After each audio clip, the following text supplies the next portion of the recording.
Hi guys, welcome to the Tax Q&A, your go-to guide for all tax-related issues.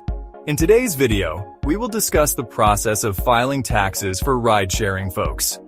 Are you a ride-sharing or delivery driver wondering how to handle your taxes? Whether you drive for Uber, Lyft, DoorDash, or Instacart, understanding how to maximize your deductions and stay compliant with the IRS can feel overwhelming.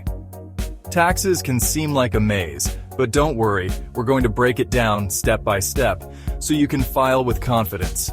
Remember, as an independent contractor, you're responsible for your own taxes. That means staying organized and informed is key.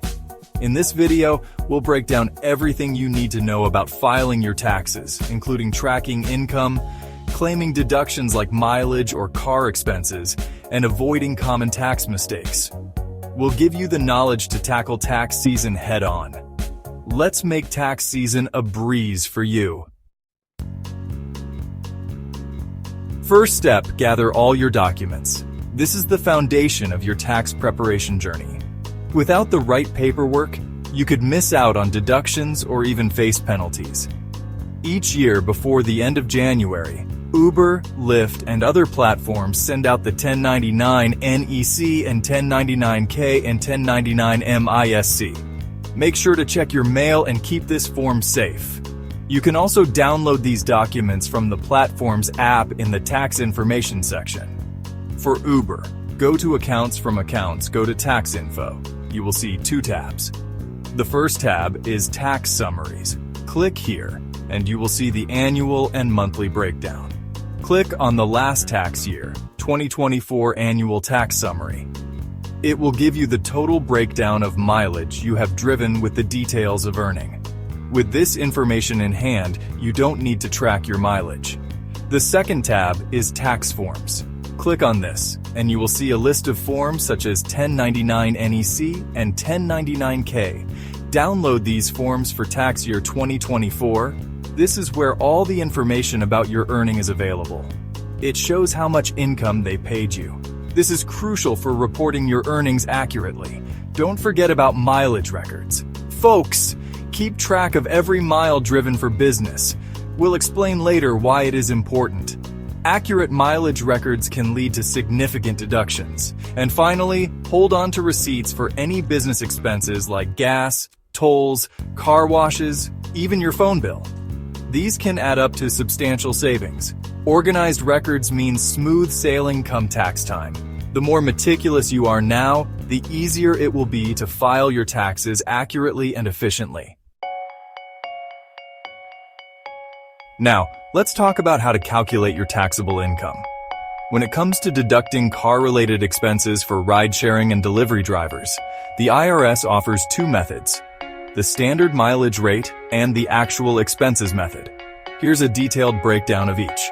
Standard mileage rate. The IRS allows you to deduct a set amount per mile driven for business purposes. For 2025, the rate is 0.70 cents per mile. This is how it works. Keep a log of the total miles you drove for business purposes. Multiply your total business miles by the standard mileage rate. Example: if you drove 10,000 business miles in a year, 10,000 miles x 0.70 equals to $7,000. The total deduction. This rate includes all car-related expenses such as fuel maintenance and repairs, depreciation insurance payments, registration, and licensing fees, and replacing the tires. This method is best for the drivers who drive a lot of miles for work and those who don't want to keep track of individual expenses like gas or maintenance. Actual expenses method. This method allows you to deduct the actual costs of operating your vehicle for business use. This is how it works. Keep records of all car-related expenses, including gas oil changes, maintenance and repairs, car washes, and insurance payments. Depreciation is allowed if you own the car or paying the lease payments. Tolls and parking fees, separate from other car expenses. Calculate the percentage of the time your vehicle is used for business. For example, if you drive 15,000 miles total in a year and 10,000 of those miles are for business, your business use for the car is 67%. You can then deduct 67% of your total car expenses. For example, these are your actual total expenses for driving the car both for business and personal use. Gas, $3,000. Maintenance, $1,000. Insurance, $1,500. Depreciation, $2,500. Total expenses, $8,000. Business use, 67%, $8,000. X 0.67. Your total deduction is $5,360. This is good for drivers with high vehicle expenses and low mileage, and those who own more expensive vehicles with higher depreciation costs. This method can lead to bigger deductions, but only if your expenses are high. Keep in mind, you need meticulous records in this method to back up every deduction. So, if you keep good records of your expenses, this might be a good choice for you. Key considerations when choosing one of these methods. The standard mileage rate is much simpler because you only need to track your business miles. The actual expenses method requires detailed records of all expenses, making it more time-intensive. If you drive a lot of miles, the standard mileage rate usually gives a bigger deduction.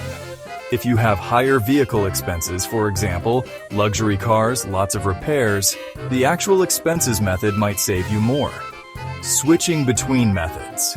If you use the standard mileage rate in the first year you use the car for business, you can switch to the actual expenses method later.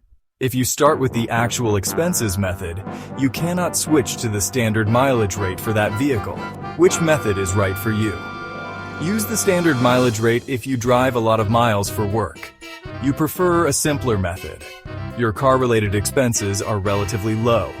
Use the actual expenses method if you drive fewer miles. Your car-related costs are high, for example, fuel, repairs, or depreciation. The IRS sets this mileage rate each year. For year 2025, the rate is 0.70 cents per mile. You drove 10,000 miles for business. Your deduction would be $7,000, simply and easy. Now that we've covered the mileage methods, let's talk about the different types of taxes you need to be aware of as a business owner or self-employed individual. First up, federal income tax. This is a pay-as-you-go system, meaning you need to pay taxes as you earn or receive income throughout the year. This can be done through withholding or quarterly estimated tax payments. Next, state and local income tax. Depending on where you live and work, you might also be responsible for state and local income taxes. These vary by location, so be sure to check the specific requirements for your area. Don't forget, as a self-employed individual, you're responsible for filing Schedule SE to calculate and pay your self-employment tax, which covers Social Security and Medicare contributions. It's essential to factor this in to avoid penalties and stay compliant with the IRS. When you're self-employed, you're responsible for paying both the employer and employee portions of these taxes, which can add up quickly. Knowing what taxes you need to pay is crucial for staying compliant and avoiding penalties. Remember to file Schedule C to report your income and expenses as a self-employed individual. This form helps you calculate your business profit or loss, which is then used to determine your taxable income. It's crucial for claiming deductions like mileage, car expenses, and other work-related costs. Keep detailed records and consider consulting a tax professional to ensure you're meeting all your obligations. Understanding these tax responsibilities can help you better manage your finances and focus on growing your business. Keeping an accurate record of the miles you drive for business purposes is crucial for maximizing your tax deductions. Watch our videos on quarterly estimated tax payment and self-employment tax. The links are available in the description below. The IRS allows you to deduct either the standard mileage rate or actual expenses, but both require detailed tracking of your business miles. Without proper records, you could miss out on significant savings or face challenges if audited. To simplify this process, Consider using an app like MileIQ or Stride, which automatically tracks your trips and categorizes them as business or personal. These apps make it easy to maintain accurate records, ensuring you claim every mile you're entitled to and stay IRS compliant. Thank you for watching. We hope this video helped you better understand taxes for ride-sharing and delivery drivers. If you found it useful, please share it with others who might benefit from this information. We'd love to hear your thoughts and experiences, so feel free to leave a comment below. Subscribe for more tips and insights to make your work life easier.